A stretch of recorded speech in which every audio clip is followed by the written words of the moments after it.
Good morning. We're just here today to talk about building our next generation of B2B sales professionals. And I thank Paul Fuller, CRO of Membrain, for joining me today.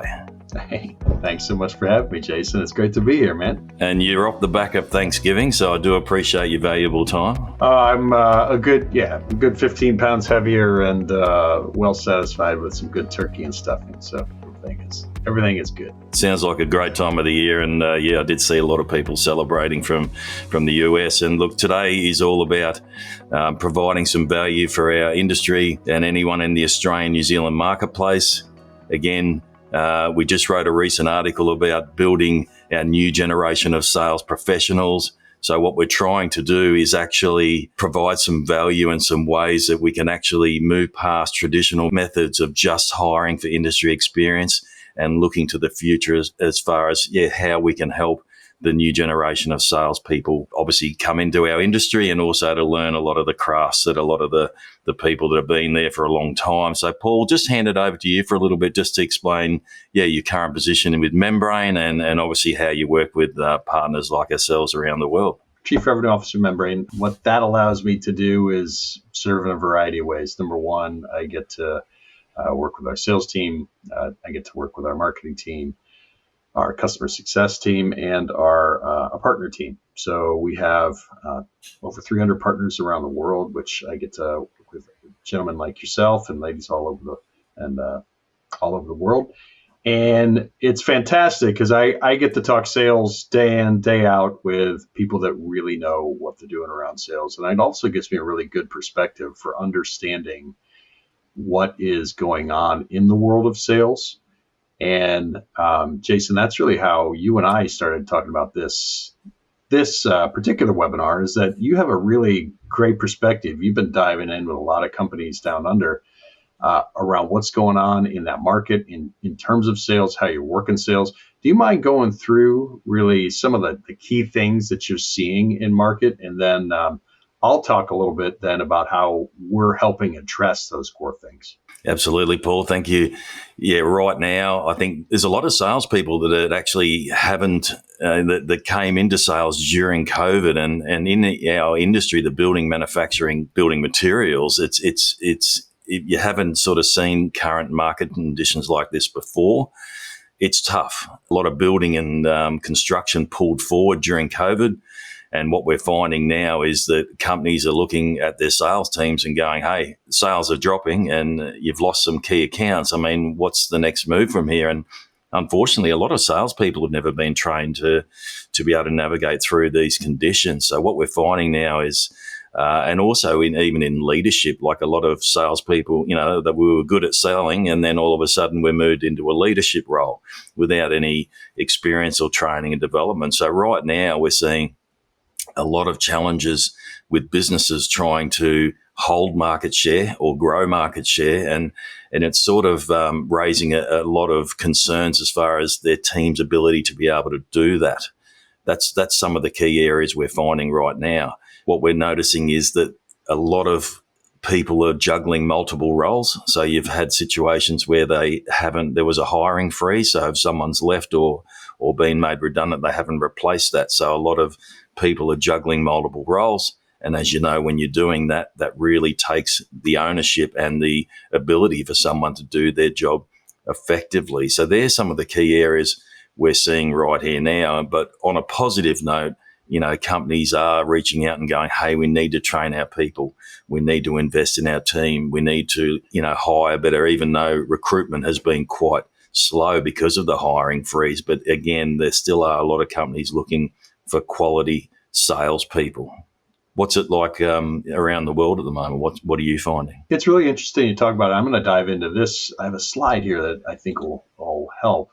And this is really across the world. You're talking about, New Zealand, you're talking about the manifestation of some of the things I'm seeing across the world, right? Number one, and I'm not sure that this is the right word, that competencies are decreasing, but it is the sales skills have really taken a turn in the past 6 or so years since COVID. It's been one of those things that there hasn't been as much invested in skills and building skills. And the ability also that kind of coincides with the ability also of relationships in overall in across markets everywhere. Relationship forming ability is decreasing. You can say there's a lot of different reasons for that. People went to work off site. There was, people are working from their homes a lot more, spending too much time on social media, polarized worldviews. That what's happening overall is that the ability to form solid and strong relationships across business and personal has been decreasing. And then we're seeing decision making actually at the company level in terms of purchasing is actually taking longer and having more people involved in it. There's been a whole lot of pauses along the way. And I think in part that's because we live in this distributed world where people are, you're not, many times you're not selling to people that are anymore in the same office or in the same region even. They're across the world and they're making decisions by committee, but that committee is sitting in, multiple places around the world by themselves in their own rooms. So those things have been decreasing. And at the same time, the speed and complexity of business has been increasing. And so, and there's also the market situation has been people have been a little bit more hesitant, not really knowing which way it's going. And then there's also an escalation of options that's out there. So and this comes from a software world. I don't know. You're gonna have to tell me about that in your area, but I now see, especially with the advent of AI and everything, when I talk about speed and complexity of business, it's raising. And then the escalation of the options that people have, there are more and more opportunities for people to solve problems in different ways. And so those are going up. So it's all coming together in this situation that really you need to invest. My thesis and our thesis is we need to invest more in the people and in solid, strong, systematic technology to help them deal with the speed, complexity, and escalation. We have to help them with the skills, relationships, and decision making. I think that's the only way to break that curve and to really start to reinvest in that sales function as a function of relationship development, skill development, decision-making, continuing education, the ability to be a guide in a process instead of someone that just shows up with product information. But that's what we're seeing around the world. Does that resonate with you?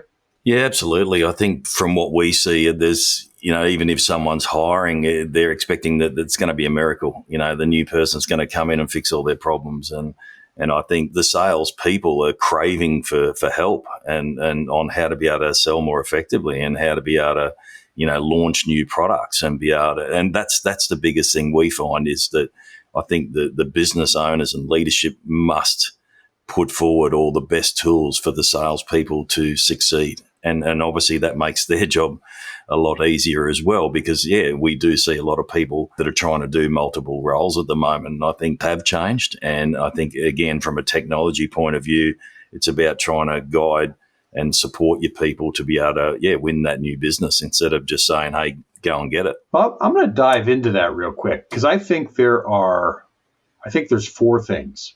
One of the things that I think, I'm a technology provider, as you know. I mean, we partnered together, Jason, and Membrain, to explain, Membrain is a growth platform. What we do is we help teams invest in their B2B sales. We do this through a core CRM and then process builders around all the things you need to be successful at sales, as well as a coaching platform. Now, that being said, in the technology game, we have an overabundance of options of things that people think they need and use. So I think I need to give people a decision-making tool. How do you go back to the basics and understand what are the things that technology must do for you in a sales context, in a B2B sales context, to really help drive your business forward, right? It's not necessarily the flashiest thing or the next greatest thing, or it has to do AI perfect things. I think it has to do these four things really, really well. And I have some questions that you can ask yourself as we go through these things at each stage of the game. But these four things, and I'll read them off. So if you're listening to this in a car, or if you're not able to see the screen, you can hear them. But the first thing, it has to give data to make good internal decisions in context. And I'll talk about that a little bit more. The second is it has to empower and reinforce great B2B selling skills. Now, a data entry system and a core CRM and those type of things where you just have to go generally doesn't do that. It generally just annoys a salesperson and gets in the way. You need to have technology can help you close the skills gap that empowers and reinforces. One of the ways it has to do that is number 3, it has to give process and direction. So if you are, this is one of the areas that so many companies fail. They'll go and they will install massive ERP or CRM systems, but they don't really have a great way to go to number 2 and number 3, which is empower the selling skills, and then give process and a direction for how somebody's actually going to provide a good sales and buying experience, and ensure that the company is built to deliver that experience. Right? Sometimes it becomes more about the technology than it becomes about understanding the consumer and the process. And it's got to be about both. And the last is it has to, by using your platforms, by using the technology that you have on a day-to-day basis to empower and reinforce your selling skills, give process and direction for how to sell, how to buy, you have to be able to use that to give a systematic platform for coaching people to continually get better. Because what we're seeing is, and you're seeing it in Australia, I'm seeing it across the world, I think the days of hiring somebody and being able to just plug them into a spot and think they're going to be successful because the markets are great. All they have to do is show up and have people sign a contract. That is not working. So salespeople are continually hungry with all the information out there to get coaching and the systematic coaching in a way that actually helps them make sense of the universe, make sense of the market, and get better at their job. So those 4 things, I would say technology has to do. Now, wherever you go to get those 4 things, I just think make sure each of these, and I could dive into each of these if you'd like me to, Jason. Yeah, look, I think it's a great explanation you've got there, Paul. And I think this, what I look at the moment is, we're working with a lot of companies that have been around for a long time. So they've got a strong existing customer base. But there's a lot of triggers at the moment, whether it's a corporate sort of store, whether it's a national buying decision. And that, unfortunately, can come undone fairly quickly. That's where we're seeing a lot of companies, a lot of salespeople at the moment, they don't know which way to go. And unfortunately, as I said, the leaders are busy juggling multiple balls. There's a lot of moving parts in the business. They're trying to bring in new products. No one's selling them effectively, or they're not interested, or they're not sure how to do it. That's the big gap that we see, is that, to get someone to start selling a new range or to come into a role to win new business. And that's our area that we specialize in, is new business development, selling new products, and also sales leadership. But I think what I love about Membrain is obviously it's a sales enablement tool. And I think we need to talk about that, because traditional CRMs may just collect a lot of data and enable you to be able to put in call notes and all that sort of stuff. But what we're looking at here is, and part of the reason when I started Arrow was to bring the best tools to the table for sales leaders and professionals. And that's the way that we say it, is there's more to it than just whacking in a CRM and then no one wanting to use it. So we are in a change of generation as well. You know what I mean? You've got the more seasoned salespeople, I'll say, a bit like myself. I'm pretty good with tech because I embrace it and I've got the ability to be able to absorb what we need to do. But in a lot of cases, people, they won't use it, or they're not interested in using it. But then on the flip side of that, you got the younger generation that really want it, but they can't get it because the business, as you said, classic thing I see is we're putting in a new RP and it's going to have a CRM built in the back of it, right? Yeah, and here's one of the issues with that, and I'm going to actually show my number one, right? Give data to empower good decisions at all levels. Now, one of the key things in B2B sales that you need to have to get that data to empower good decisions at all levels is you need to have a baseline context by which your data is coming from. And nobody is a strong term. Very few people understand that to be able to get good data in sales, you really need to outline the milestones and the steps by which you're taking to get a sale, to be able to understand if those milestones and steps actually work or not, right? And so you call that a sales process if you want, you call that a buying process if you want, you call it whatever you want to call it. But the biggest thing that you need to do is you need to outline a consistent mechanism by which to get new business and test that mechanism so you can actually get data to make decisions by. And so Membrain, we codify that. That's what we do. That's how we operate. Is we generally we're the best sales process platform on the planet. And so to be able to define and iterate upon those sales processes that actually can help someone understand, what they're doing within the context, give training in context of that system, of that process that people are taking. And this does go against many people, like sometimes, and you could call it any generation of sales that believes it's more art than science and doesn't combine the art and the science of sales is going to have a challenge of this but it's something that's super critical because sales is both art and science, and getting that data to make good decisions on is what is going to drive revenue growth. It helps you hire the next salesperson. It helps you understand what's working, what's not working. And you can't just do that willy-nilly, right? And so the very, very first thing, and when you're looking at technology, it has to be able to get you good data like this. And it has to be able to get you good data in the context of people doing their job. So because once you set up, a really interesting thing here, once you start to set up a system and a process by which you're looking at sales, you can actually get stats that mean something. An average deal size, if you're running the same process, means something. A sales cycle length and time means something. If you're going from one stage to the next, it actually really starts to mean something. And converting, if you're going from stage 2 to stage 3, if you start to use those, and you can understand where you get stuck, you can understand different win rate influencers and that type of stuff. So the baseline of this, and Jay, I've been talking too long here, but the baseline of being able to give that data is being able to do number 2 and 3 that I talked about, which is give a process and a technology that outlines and trains within the platform and gives somebody cues to follow to actually go out and win. Does that make sense? Yeah, it's a great way to put it, Paul. And I actually, when we're working with clients, for me, it's all about taking ownership of your data. I think it's critical that companies actually go, we need to get everything from people's minds into a system that you can actually then build upon and actually go, okay, yeah, what's working?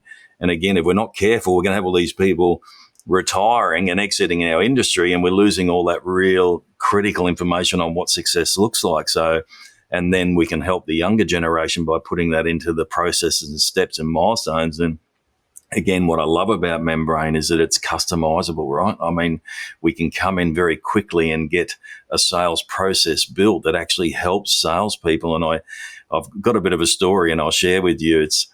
It's like a sales story, and you go 10-pin bowling, and you're a family, right? And you've got the youngest child, it might be 3 or 4 or whatever it is, and if they try and bowl down the alley, well, then it's going to more than likely hit the gutter, right? And once you're in the gutter, you're in there, man. There's no turning back. So there's no big smiles, normally crying. So what you do then is you put the guards on the gutter guard, you put that up. So all of a sudden, if the young one bowls the ball, it'll hit the gutter and it'll bounce back in towards the pin. And then the other layer to that is where you've got the little ramp that they used to have as well, right? I mean, and if you could put the ball on the ramp and then drop it down. And what I love about that part is that it's a very slow it's quite painful if you're watching it as an adult. But again, the ball goes down and it's very slow, you know what I mean? But the beauty is when it hits the pins and knocks them over, that's where you get the cheeky grins, you know what I mean? Where the kid's like, hey, this is awesome. And I think it's a really good way to look at it because in theory, I mean, a lot of salespeople are just thrown in there. They're thrown in there to try and the scattergun approach, I call it. It's like, who can I have a win with? You know what I mean? And I think if you look back to that, in a lot of situations, we need to slow down the sales process. But to do that, we need to be able to look at the stats and understand why that. And I always say it's like pointing at the scoreboard when you're playing football, you know, like if you're getting a hard time by your opponent, it's like, mate, look at the scoreboard. You can read the scoreboard on what's working and what's not. And what I love about what you showed a minute ago is actually learning, well, why aren't we winning?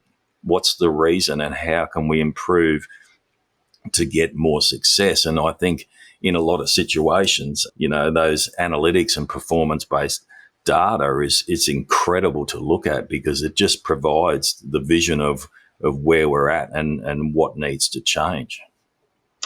Yeah, and in the wonderful thing about that and the wonderful thing about, I mean, if you track it on setting up a simple sales process and at a very minimum, tracking it on a piece of paper or an Excel spreadsheet, like is smart to do, right? You start to need to gather that type of data. And you talked about the ERP systems are wonderful about gathering that type of data about the products, right? The number of SKUs, how things are moving, what's selling, what's sitting, what needs to be. And they're also great a lot of times at financial data. But what a lot of these things miss, right, is that they throw the salesperson into 10-pin bowling, where they say, okay, here's an open lane, here's a 7-pound, 8-pound, 9-pound ball. You pick the size of your ball. Good luck, right? Because they can, and here's where you fill in your order form, right? And you can get all the stats from that, but what it doesn't say is, okay, here's how here are the skills you're going to need for this role. Here's the process by which you can follow. And yeah, if you need to go outside of that process, you can. But this is the process by which our company works. Here's training that's embedded in the system. And the systems that I give you, does it actually help you continue to get better, right? And help us all continue to get better. And data collection systems, by their very nature, don't necessarily do that. They ask you to fill out a whole lot of details, right? What a great sales and growth platform needs to do is it needs to help you ask the critical questions of how you are behaving on an ongoing basis to impact and influence and lead others and how are you doing that systematically? And how can you change what your behaviors are to get you more wins? And a great system has to do that. So it really has to empower these selling skills on an ongoing basis. Well, interesting enough, I'll just give you a bit of an example of what we find. And I get it. Businesses are like, hey, we've got to put a new system in. It's got to tick all the boxes. But normally at the top, you've got accounting. They've got to have finance. It's got to have their box ticked. Then you come down to the operations. They've got to have their box ticked. Generally, what happens is the salespeople are at the end. It's like, mate, that's all you got and make it work. There's it's no benefit to the salespeople. It's not helping them sell. There's no mobile app. It takes more time. And I think the big thing we want to be able to do is actually remove the obstacles for salespeople, make it more easier for them in their day-to-day activities. And I know a lot of industries are low margin, high volume in that we deal with. You've got to invest. You've got to see the value in investing for your sales team. That's one of the big issues at the moment we're finding. It's like there's been no investment and it's causing the salespeople a very hard time. And on the back flip of that, it's also really not creating a great customer experience for your clients as well. One salesperson leaves, the next one rolls in, there's no information, there's no data, and bang, they're in there asking them the same questions. And I've had it straight from clients and customers saying, hey, I'm sick of it. I'm actually sick of seeing this turnover of 17 months with salespeople, and they walk in and ask me all the same questions again. They don't even understand my business and what I'm looking for. It's just more about, buy this. And that's the other big area we see at the moment as well. It's like there's a lot of, key, strategic accounts that businesses would love to win, but they're never going to win them at the moment because they haven't gone back to the real good stuff in selling and how to be able to approach that opportunity and move them through a sales cycle and process that enables to be able to get a decision. And one of the big areas we work on is actually helping people get, because most of the decisions are no decision. There's no answer, there's no yes, there's no. You're not sure where you sit. There's just no answer. And a lot of the times it's relevant back to what we're talking about. It's interesting you bring that up because there's been a promise. It's been an unkept promise in CRMs and in technology in general to the customer. And this, I speak specifically around B2B sales, right? And the reason that unkept promise is the ability for an organization, a B2B organization, to hold and continue a relationship with high turnover, right? And so that was one of the big promises. Oh, people are going to come, people are going to go, but the data stays the same, right? The data is there. We have all your data. Well, the challenge with that in B2B sales is that relationships still do matter. And I have a story here. I was head of operations for an organization in the late 2019, 2020. I was tasked with setting up a new, we were wasting a bunch of money on copiers and printing and that type of stuff. And I was tasked with setting up a new system there to make sure that it was better. Within a 7-month period, I had 4 different reps, right? And this was an organization that actually had taken care of the company I was working for more than 15 years. But I was sold. The salespeople came in 7 months. I had 4 different reps, and each and every single time, you're right, they came back and they did exactly the same thing. They tried to understand my needs, figure out what's going on. I'm a new person. The data didn't tell them. The only consistent person in that relationship was our service tech, and he was amazing because he just showed up every week. And so I tell that story because that promise is not a real one. The promise that you can turn over salespeople at that level and still have the same relational equity with the company. If you don't have top tier systems, like you need the best of the best systems to ensure that happens. But the other thing is, I would much rather invest in that person, that I could hold on to that person, get them the tools they need to do the job and increase their book of business. That is critical. It's much more, I think it's this keeping a rep 3 to 5 to 7 to 10 years, I actually think is going to be more critical, not less critical. And giving them the tools to be excellent at their job is how you keep that relational equity, especially when they're the good ones.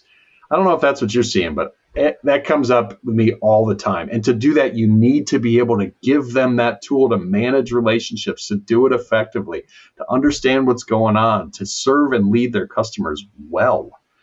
You really have to do that. It's a great thought there, Paul. And I'll use another example of, like, if you do have an ERP and they build out even a sales process or CRM that's like, hey, it ticks a few boxes, you know what I mean? Look, it's cheap, It's $50 a month or whatever it is, and it's cheap, and they build it out. Doesn't really help the salespeople, but it might tick a few boxes. The big issue you're going to have then is that 5 years down the track, that's going to be the same system, right? So what I love with Membrain and being an Australian New Zealand partner is that every day I'm getting in my instance, hey, we've made an update, we've made a change, you know what I mean? Because the tech space is moving so fast that I think from now, it's really, as I said, for us to continue to give our salespeople the best tools, you've got to be able to use something other than just a generic or cheap off-the-shelf option. And this is the big thing, and I'm getting frustrated because I see it all the time. And I think even when you're hiring, it needs to be a real key area when you're hiring is the salesperson prepared to use the technology that you have in your business? Because if they're not, and you hire for industry experience and they put the brakes on straight away, you got a big problem. right? Yeah. Because if they're not complying with that part, they're not complying with other parts of what you're going to want them to do as well. Yeah, and that really comes into, and I think I have one, I'm showing here, a good system has to improve your coaching and your people on an ongoing basis. So you need to be able to have a system that you can actually look at and understand and improve your ability to coach. So, and that all starts at the beginning, right? That all starts at number one, probably should have been the training and system and process development. But it starts at that. Like if you have a core thing that allows you to do that really well, you need a technology that you can actually understand what's happening in the market and then coach people on it, learn and grow together, and show how that's helping you drive performance and improvement across the organization. It says if it doesn't help you do that, I have so many stories. If it well, maybe you edit that part out. If it doesn't help you do that, you are wasting time, because I have so many stories about people and coaches and managers. They're taking time, as you said. They're generally selling. There's a lot of them that are still selling now. They're doing 2-3 gigs within the same company, but they're taking extra 2 hours to 3 hours a week, maybe 4 to 5 to 6, just trying to gather things from different parts of the business so they can coach their team effectively. Gather data from 2 or 3 different systems, or make them fill out reports in Google Drive, and then they have to fill out this Excel, and then this thing in the CRM, and this over here. That is such a morale killer. It sucks. It sucks energy. So you need to get a platform that you can do this in there that's seamless, that people actually like to use. I think Membrain's a great platform for that. But whatever you do, these are some questions that you should be asking. They're up on the screen. You should be asking yourself about technology in today's world. I think, some of the things I love is when we're working with teams, it's like, oh, well, why can't you do this? Oh, I'm too busy. I haven't got time. Okay, well, there's ways here we can help implement and automate this for you. It's things like, I think the call reporting part's really critical. Okay, we'll build a template. So each time you do have a calendar or a customer visit, you'll have a selected criteria of what to fill in to provide the leadership the right value. And again, voice to text, hit a button, speak what you spoke about in the meeting, bang, voice to text, save, move on. So I think that what we're really getting to now is, the ability to save time. Personally, I believe it will have less salespeople in the future, but they've got to be better, because the value to have a salesperson now, it's a lot of money. And I think businesses and leaders are going to need more from their salespeople to actually justify, to maintain their costs and where they're at in their business. That's some of the key areas we've got at the moment. There's a lot of money being paid, but there's not a lot of value in some situations coming back. Well, I think this sums that up right here. If I am a CEO, the number one question I need to ask about my technology and my team, right, is are the tools they use make the first 4? Those are table stakes, right? It has to help them get better. It has to help build relationships. It has to, get good data.